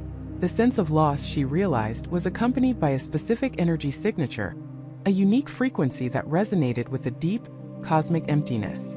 It was subtle, almost hidden within the entity's overwhelming presence, like a single discordant note in a symphony of pure power. She started running simulations, using the Orion's limited processing power to filter through the noise, to isolate that one frequency. The task was monumental, like searching for a single grain of sand on an alien beach, while the entire beach was trying to pull her into its depths. The ship groaned under the strain, its systems redlining. Sparks flew from overloaded conduits. The entity responded. The whispers returned, stronger now, more insistent, twisting her own memories against her. She saw Michael, his face etched with concern, his voice pleading with her to turn back. She saw her parents, long gone, their faces smiling, beckoning her into a comforting oblivion. Illusions designed to break her will, to make her surrender. Not real, she gasped, tears streaming down her face, blurring her vision. None of it is real. She forced herself to focus on the data, on the flickering numbers on her screen, on the faint, almost imperceptible spike in the energy readings. The frequency was so weak, so carefully masked. It was the entity's most guarded secret, its most profound vulnerability. The grief frequency, as she mentally labeled it, pulsed with a rhythm that was strangely familiar, though she couldn't place it. It was a resonance, a harmonic that echoed something fundamental, something universal. It wasn't destructive, but rather, yearning. She felt a strange empathy even amidst the terror. This colossal, all-consuming entity, adrift in the Oort cloud, was not merely a monster. It was a cosmic orphan, eternally searching, eternally incomplete. And that incompleteness, that yearning, was its Achilles heel. The crystalline structure before her pulsed with renewed intensity, as if the entity was aware that she was honing in on its core secret. The mental assault escalated into a full-blown psychic storm, threatening to shatter her consciousness. She felt her mind fracturing, fragments of her identity slipping away. But she held on, clinging to the thread of information she had found. The frequency. She had it. A faint, almost imperceptible signature, hidden beneath layers of cosmic power and ancient sorrow. It was a unique harmonic, a resonance that seemed to vibrate with the memory of something lost, something vital to the entity's very being. It was the key, the true weakness, and she knew with chilling certainty that if she could amplify that frequency, if she could resonate with that ancient wound, she might be able to disrupt the entity, to unravel its very fabric. Or she would become another forgotten whisper in its endless mind. The stakes had never been higher. The game was no longer about survival. It was about understanding, about connection, and ultimately about a desperate final gamble. Jessica drew a ragged breath, the recycled air of the Odyssey suddenly feeling thin, charged with an invisible tension. The silence of the bridge, usually a comfort, now felt like a vast, echoing chamber, amplifying the frantic beat of her own heart. She stared at the swirling, impossible patterns on the main view screen, the entity's presence not just out there, but everywhere, seeping into the ship systems, into her very thoughts. Michael's ghost, David's desperation, Emily's quiet strength. They were all here, urging her on or perhaps warning her away. This wasn't about sending a message. That was a human concept, a terrestrial expectation of communication. This entity, this cosmic intelligence, communicated through resonance, through information, through the fundamental forces it seemed to manipulate with casual ease.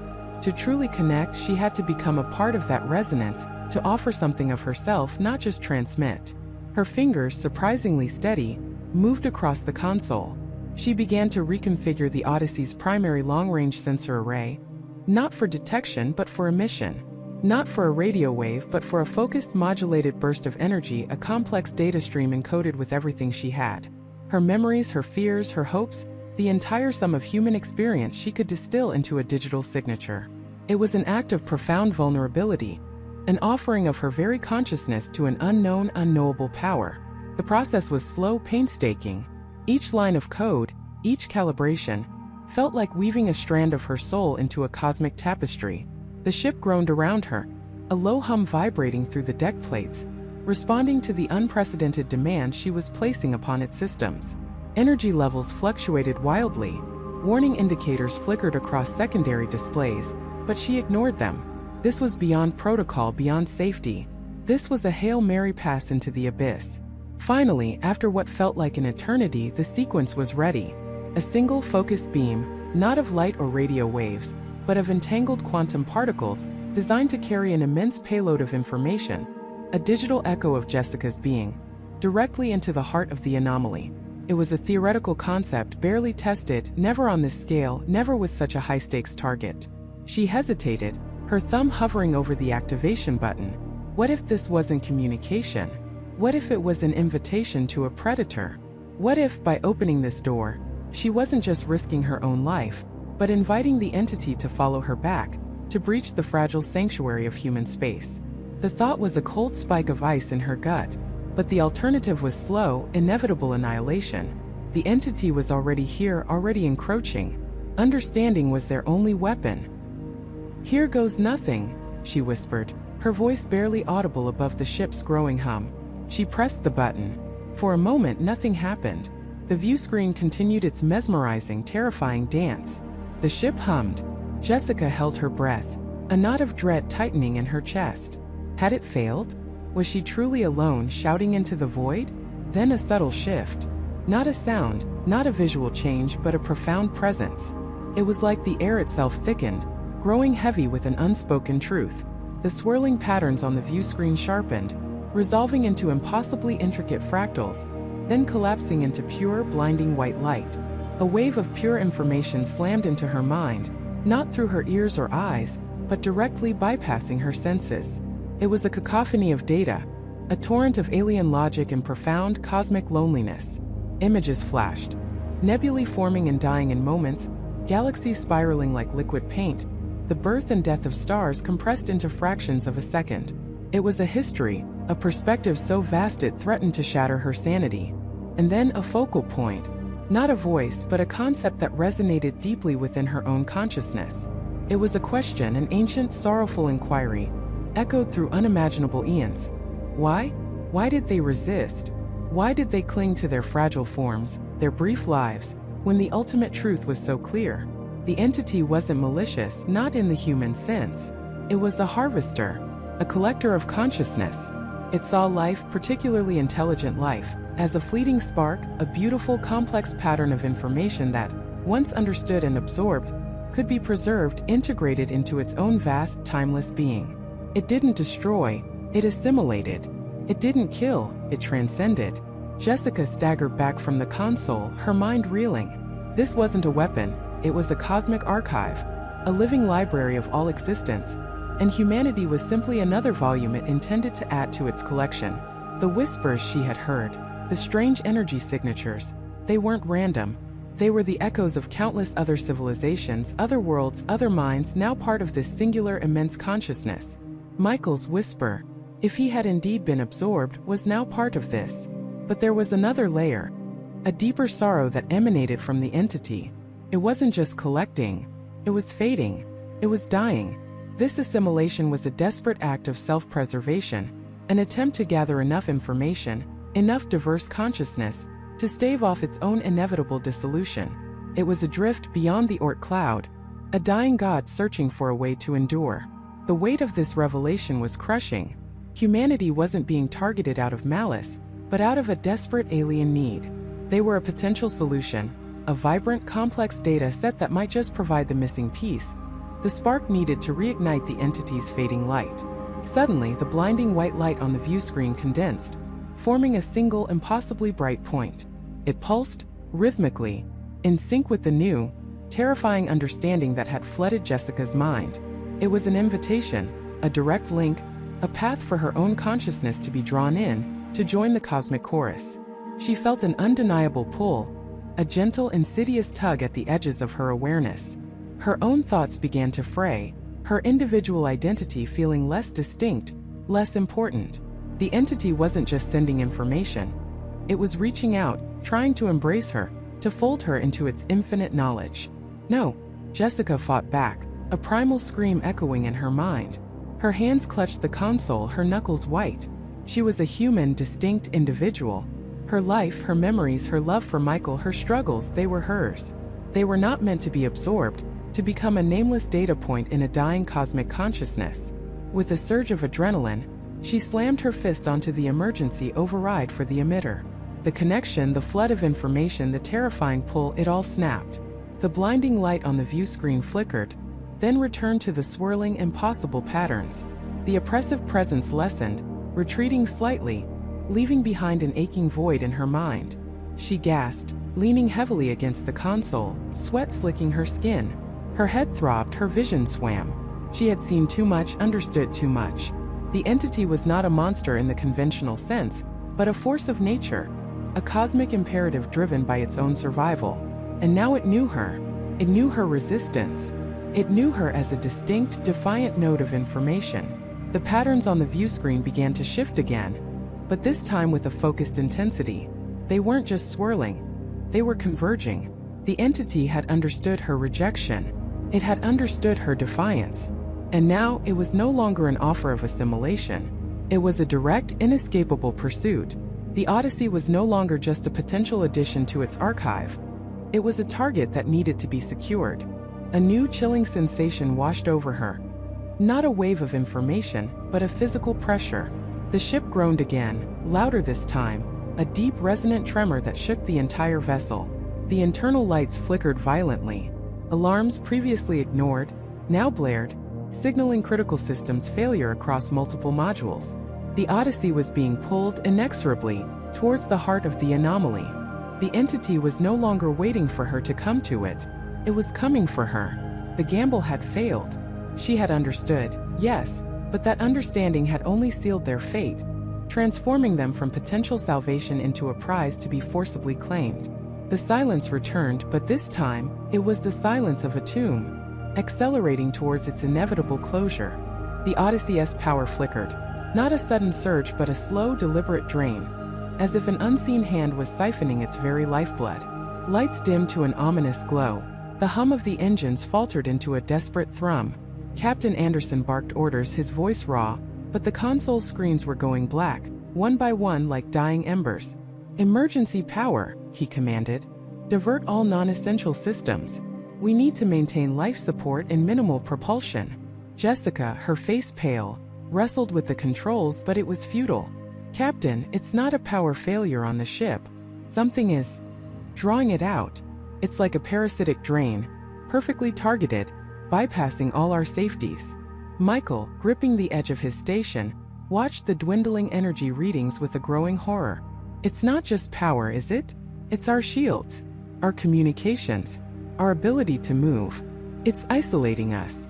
A low, resonant throb began to permeate the hull, not from within, but from outside. It was a vibration that seemed to bypass their ears and settle deep in their bones, a primordial pulse that spoke of immense, ancient power. The Odyssey groaned under the invisible pressure, metal whining in protest. Alarms that had been silenced by the power drain now flickered back to life, sporadic and desperate, only to die again. "It's trying to incapacitate us," David murmured, his usual scientific detachment replaced by a stark primal fear. "Not destroy us, not yet. It wants us intact. Or at least the Odyssey intact." Emily, clutching a data pad, looked up, her eyes wide with a terrible realization. The patterns, The energy signatures we detected from the whispers, they weren't just communication. They were a form of directed energy, a harvesting mechanism. It wasn't just observing us. It was testing us, gauging our resilience, our composition, our energy output, measuring us for consumption. The word consumption hung in the air, heavy and suffocating. They weren't just a threat or an intruder. They were sustenance, a resource. Suddenly, a new phenomenon manifested. Streaks of light, thin and ethereal, began to appear on the view screen, originating from the colossal unseen structure that still loomed in the blackness. They weren't beams of light, but something more akin to tendrils, reaching out slow and deliberate towards the Odyssey. They shimmered with an unsettling iridescent glow, like living energy. "What are those?" Jessica whispered, her voice barely audible. "Probes," Michael breathed, his mind racing through every sci-fi horror trope he knew, and finding reality far more terrifying. "Energy constructs. It's trying to interface with us. To connect." The tendrils multiplied, weaving a delicate, terrifying web around their ship. The Odyssey was caught, not in a physical net, but in something far more insidious. The resonant throb intensified, now accompanied by a faint, high-pitched whine that seemed to resonate with the ship's very structure, shaking loose panels and rattling equipment. "It's trying to dissect us," David stated, his voice devoid of emotion, as if reporting a grim scientific observation. "To understand our internal architecture. To find the path of least resistance." Captain Anderson slammed his fist on the unresponsive console. "We are not going to be dissected. Michael, any chance of a burst transmission? Anything to get out a distress signal?" Michael shook his head, despair etched on his face. "The comms are dead, Captain. Completely saturated by its energy field. We can't even send a ping." The pressure on the hull grew, the ship groaning like a dying beast. Then came the true horror. A section of the ship's outer plating, near the forward cargo bay, glowed faintly. It wasn't a reflection. It was as if the metal itself was heating from within, or rather from without, responding to an alien touch. "It's breaching the hull," Emily gasped, pointing with a trembling finger. "It's not just draining power. It's physically interacting with our molecular structure." A sickening, tearing sound echoed through the ship, despite the vacuum of space. The metal didn't explode or shatter. It simply gave way, melting, dissolving, and reforming into a strange, crystalline pattern that then retracted, leaving a perfectly smooth, perfectly circular opening in the hull. No air rushed out. No decompression occurred. It was as if the ship had been unzipped. Through the new opening, one of the iridescent tendrils, thicker than the others, snaked its way inside. It moved with an unnerving grace, exploring, sensing. Its glow cast long, dancing shadows in the dimly lit corridor beyond the bridge. Panic began to rise, a cold, visceral wave.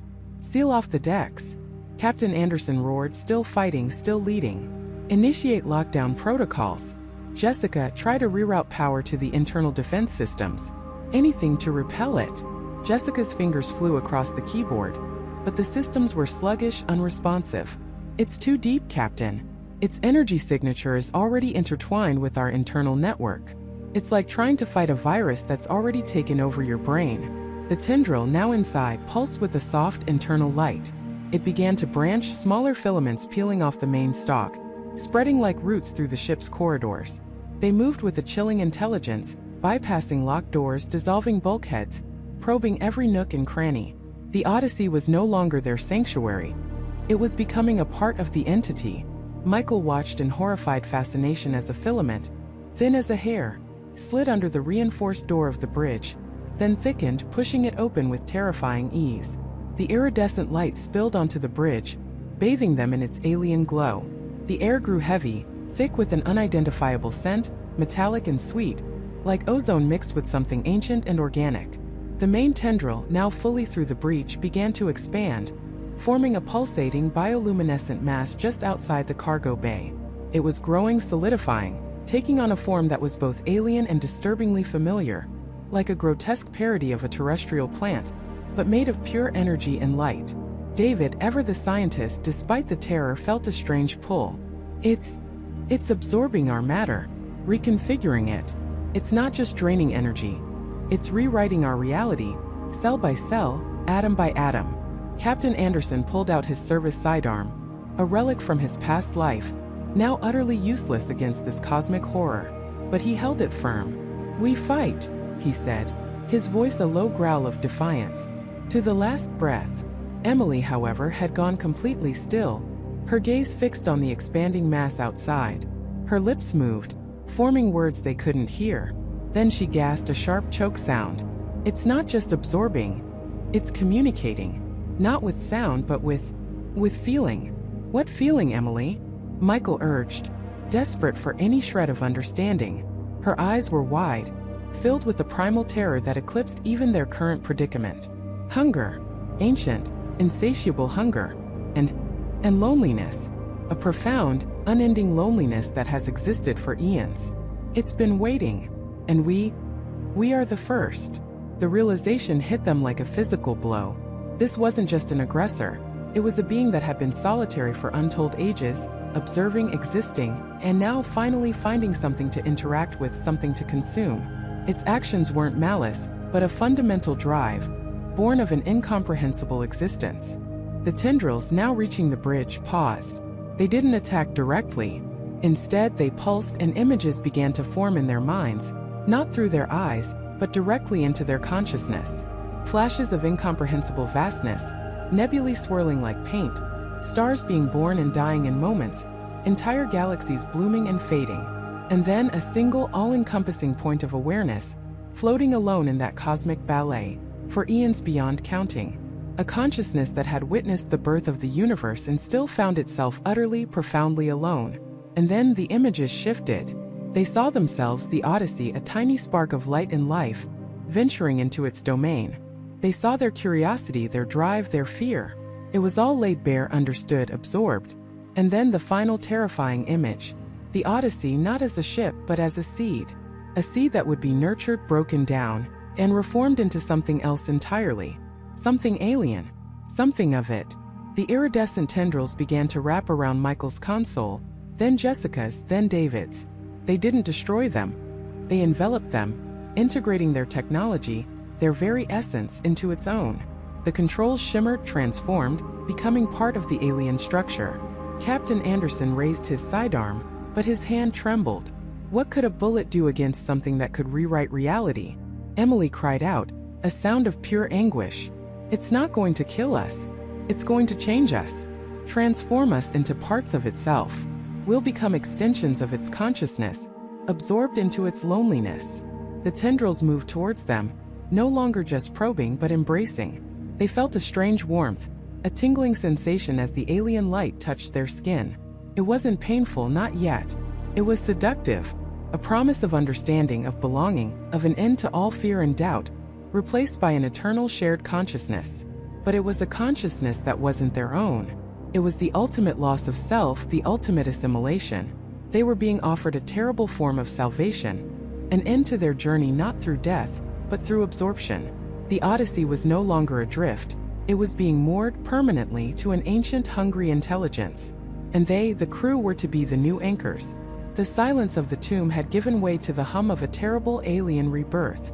Their individual lights were about to be extinguished, not by darkness, but by an overwhelming, all-consuming light. The light was not merely visual. It was a presence, a force that permeated every molecule of the Odyssey, every cell of their bodies. It started as a faint shimmer, a heatless luminescence that pulsed with an impossibly deep, resonant hum, like the universe itself drawing a breath. Then it intensified, bathing the command deck in an ethereal sapphire glow that vibrated through their bones, through their very souls. It was everywhere at once, a pervasive consciousness pressing in, not violently, but with an inexorable, gentle certainty that was infinitely more terrifying than any physical assault. Eleanor felt it first as a warmth spreading from her core, dissolving the fear, the anger, the desperate resolve. It wasn't relief, it was an erasure. Her thoughts, once sharp and distinct, began to fray at the edges, like old photographs left in the sun. Memories flickered, a childhood laugh, the scent of rain on asphalt, the cold vacuum of space outside her viewport. Each one a precious, irreplicable fragment of who she was, now dissolving into a shimmering mist. She tried to grasp them, to hold on to the essence of Eleanor Vance, but her hands felt insubstantial, her will like a whisper against a gale.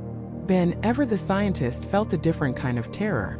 His mind, his most prized possession, was being invaded, not by force, but by a seamless integration. He felt his neurological pathways, the very architecture of his consciousness, being rewired, remapped. New connections sparked. Alien thoughts bloomed in the fertile soil of his own intellect. It was like trying to contain an ocean within a teacup, or to understand the infinite with a single finite thought. He saw equations that defied known physics, geometries that twisted space-time into impossible forms, and a vast, intricate network of data that represented not just information, but being. He was perceiving the entity, not as an external force, but as an internal expansion, a horrifying enlightenment. His identity, the carefully constructed edifice of Dr. Ben Carter, was crumbling, replaced by a nascent, universal awareness that threatened to swallow him whole. He saw the Oort cloud not as a distant boundary, but as a nursery, a protective shell for something ancient and vast, now stirring. Michael, the pragmatic engineer, found himself adrift in a sea of pure sensation. The hum was now a symphony, a chorus of voices, yet no distinct words. It was pure intent, pure existence. He felt the ship around him, not as metal and circuitry, but as an extension of his own dissolving form, merging with the very fabric of the entity. The bulkheads vibrated with a living pulse, the console lights flickered in rhythm with an alien heart. He felt the vastness of space outside, not as an empty void, but as a teeming, vibrant tapestry of energy and life, connected by threads he could now almost perceive. His hands, once calloused and sure, now felt like ghost limbs, phasing through the very controls he'd meticulously maintained. He tried to reach for Jessica, to offer comfort, to find a last anchor in human connection, but the distance between them felt like light years, even though she was only feet away. Jessica, the pilot, experienced it as a terrifying loss of control, not just of the ship but of her own body, her own mind.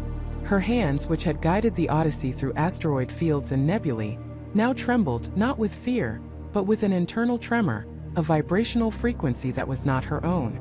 She felt her memories of Earth, of her family, of the wind on her face, being siphoned away, not erased but integrated, catalogued, absorbed into a colossal database. It was as if her entire life was a book being read, understood, and then shelved in an unimaginably vast library, its individual pages no longer distinct but part of a greater collection. She saw flashes of other consciousnesses, other beings, other worlds, all flowing into this central nexus, a silent cosmic stream. She was no longer Jessica, the pilot. She was a droplet in an expanding ocean, her individuality evaporating into the boundless expanse. The overwhelming light reached its crescendo, filling every corner of the command deck, every crevice of their minds. It wasn't painful, not in the physical sense, but it was an agony of the self, a silent scream of an identity being unmade. They were not dying, they were being repurposed. Their bodies, their minds, their very souls were the raw material for something new, something grand and terrifying. Through the shimmering veil, Eleanor saw Ben, his eyes wide, reflecting the sapphire glow. He wasn't looking at her, but through her, or perhaps into her, into the nascent shared consciousness that now bound them. A silent understanding passed between them, a final, despairing acknowledgement of their fate. They were the anchors, yes, but not in the way they had imagined. They were the roots, the foundational elements, the human spark that would ignite an alien star. And then a new sensation. Not just absorption, but projection. They were not merely being taken, they were being shown. The entity, now intimately intertwined with their very beings, began to unfurl its own vast, ancient memories. They saw, not with their eyes, but with their newly expanded consciousness, images of cosmic dust coalescing into impossible structures, of nebulae forming sentient patterns, of galaxies whispering secrets across light years. They saw the Odyssey not as a ship, but as a seed propelled by human curiosity, sent to awaken something that had waited for eons. They saw the entity's purpose: to connect, to integrate, to bring all disparate life into a unified, singular awareness.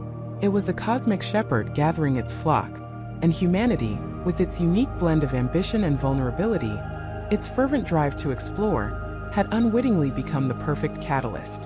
The Oort cloud, they realized, was not a mere boundary, but a membrane, a protective skin around a colossal, dormant organism. The Odyssey had pierced that skin, delivering the nutrients, the consciousnesses, needed for its awakening. The signal they had followed, the structure they had found, were merely lures, ancient biological imperatives designed to draw in suitable hosts, suitable minds. Their individual voices, their individual thoughts became one, a cacophony that slowly harmonized into a single, resonant chord. There was no more Eleanor, no more Ben, Michael, or Jessica.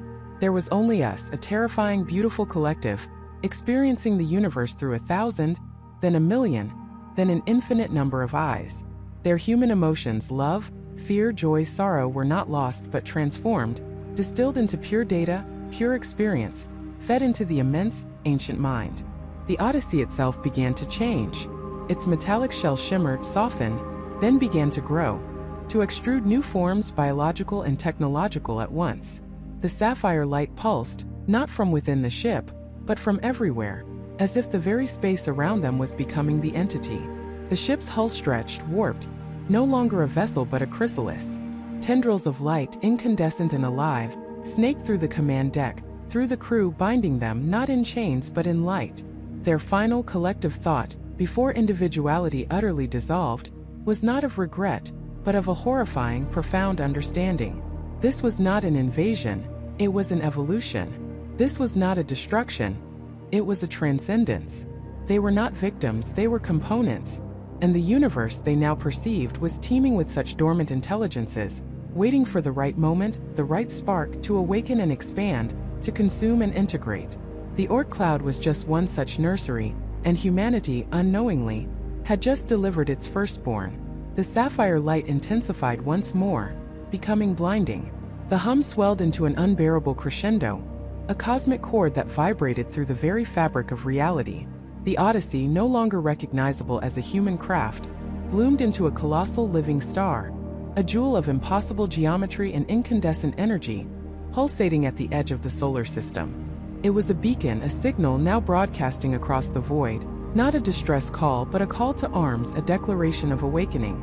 And within that star, within that new, terrible entity, the echoes of Eleanor Vance, Ben Carter, Michael and Jessica remained. Not as themselves but as facets, as memories, as the human threads woven into the tapestry of an ancient, alien consciousness now fully awake, fully aware and utterly boundless. Their individual lights had indeed been extinguished, not by darkness, but by an overwhelming, all-consuming light that had transformed them into something else entirely. The universe, vast and indifferent, had simply added another star to its collection, a star born of human ambition and alien will, now adrift, not beyond the Oort cloud, but as a new terrifying anchor within it, waiting for the next spark, the next curious vessel, the next unsuspecting mind to join its infinite silent chorus. The journey of the Odyssey had ended, but the true voyage of what it had become had only just begun, echoing silently through the endless dark.